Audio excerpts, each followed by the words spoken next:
అభివృద్ధి భారత లక్ష్యం నెరవేరాలంటే దేశమే ప్రథమం అనే భావన పౌరుల్లో బలంగా ఉండాలని రాష్ట్రపతి ద్రౌపది ముర్ము స్పష్టం చేశారు. వనవాసి, గ్రామవాసి, నగరవాసి అయినా మొదట మనమంతా భారతీయులమనే విషయాన్ని గుర్తుంచుకోవాలన్నారు. హైదరాబాద్లో లోక్ మంథన్ ప్రధాన కార్యక్రమానికి ప్రారంభించిన రాష్ట్రపతి కొత్త చట్టాలు, చారిత్రక ప్రదేశాల మార్పులతో బ్రిటిష్ వలసవాద ఆలోచనల నుంచి విముక్తి కల్పించే ప్రయత్నం జరుగుతోందని తెలిపారు. హైదరాబాద్ హైటెక్ సిటీ శిల్పకళా వేదికలో లోక్ మంథన్ ప్రధాన కార్యక్రమాన్ని రాష్ట్రపతి ద్రౌపది ముర్ము ప్రారంభించారు. కార్యక్రమంలో గవర్నర్ జిష్ణుదేవ్ వర్మ, కేంద్ర మంత్రి కిషన్ రెడ్డి, బండి సంజయ్, రాష్ట్ర మంత్రులు సీతక్క, జూపల్లి కృష్ణారావు, ఆర్ఎస్ఎస్ చీఫ్ మోహన్ భగవత్ పాల్గొన్నారు. ఈ సందర్భంగా రాష్ట్రపతిని రాణి రుద్రమాదేవి జ్ఞాపికతో కిషన్ రెడ్డి సత్కరించారు. వివిధ దేశాల ప్రతినిధులతో మేధోమథనం కార్యక్రమాన్ని ద్రౌపది ముర్ము ప్రారంభించారు. ఇండోనేషియా సహా వివిధ దేశాల ప్రతినిధులు ఈ వేదిక ద్వారా తమ సంస్కృతిని ప్రదర్శించడం అభినందనీయమన్నారు. విభిన్నతతో కూడుకున్న భారతీయ సంస్కృతి సంప్రదాయాలు సుందరమైన ఇంద్రధనస్సు లాంటివని రాష్ట్రపతి పేర్కొన్నారు. ఇంతటి సుసంపన్న వారసత్వం స్థానంలో వలసవాద పాలకుల అణచివేత కారణంగా బానిస మనస్తత్వం మిగిలిందన్నారు. ప్రస్తుత ఈ వలసవాద ఆలోచన ధోరణి నుంచి విముక్తి కలిగించే ప్రయత్నం దేశంలో జరుగుతోందని రాష్ట్రపతి గుర్తు చేశారు. విదేశీ తాకతోं ने भारत पर शासन किया. उन साम्राज्यवादी एवं उपनिवेशवादी शक्तियों ने भारत का आर्थिक दोहन तो किया ही है, हमारे सामाजिक ताने बाने को भी छिन्न भिन्न करने का प्रयास किया.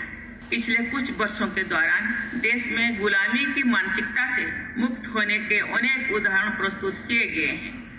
19वीं सदी के कानूनी को जगह भारतीय नागरिक सुरक्षा संहिता, भारतीय न्याय संहिता और भारतीय साक्ष्य अधिनियम लागू किए गए हैं.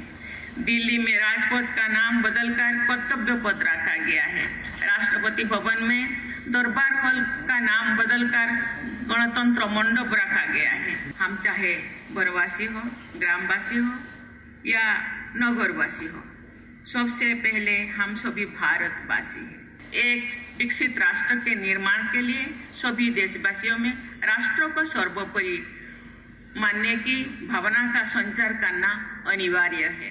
లోక్ మంథన్ వేదికగా సుసంపన్న భారత సంస్కృతి సంప్రదాయాల్ని ఆవిష్కరించే ప్రయత్నం చేయటం అభినందనీయమని గవర్నర్ జిష్ణుదేవ్ వర్మ పేర్కొన్నారు. ప్రకృతితో మమేకమవుతూ తిరిగి మూలాల్లోకి వెళ్లి జీవనం సాగించడం అనివార్యమని కేంద్ర మంత్రి కిషన్ రెడ్డి స్పష్టం చేశారు. తెలంగాణ విభిన్న సంస్కృతులు, సంప్రదాయాల నెలవని, ఇక్కడ ప్రతి ఒక్కరూ కలిసిమెలిసి జీవిస్తున్నారని మంత్రి సీతక్క అన్నారు. రిడ్యూస్, రీయూస్ और रीसाइकिल जनजाति जीवन के बहुत प्राचीन कॉन्सेप्ट है.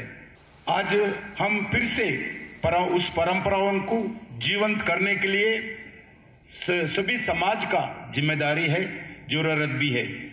ब्रिटिशर्स की डिवाइड एंड रूल पॉलिसी के कारण जनजाति समाज और उनके भारतीय समाज के बीच दूर करने का प्रयास किया है.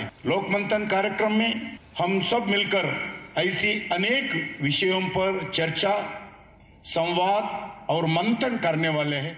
సంస్కృతి, సాంప్రదాయాలు, జీవన విధానాలకు ఒక సమ్మేళనం. తెలంగాణ రాష్ట్రం అన్ని వర్గాల యొక్క, అన్ని ప్రాంతాల యొక్క సంస్కృతి, సాంప్రదాయాలు, జీవన విధానాన్ని రెస్పెక్ట్ చేస్తుందని, ఇదే మన భారతీయత యొక్క అత్యున్నతమైనటువంటి జీవన సౌందర్యం.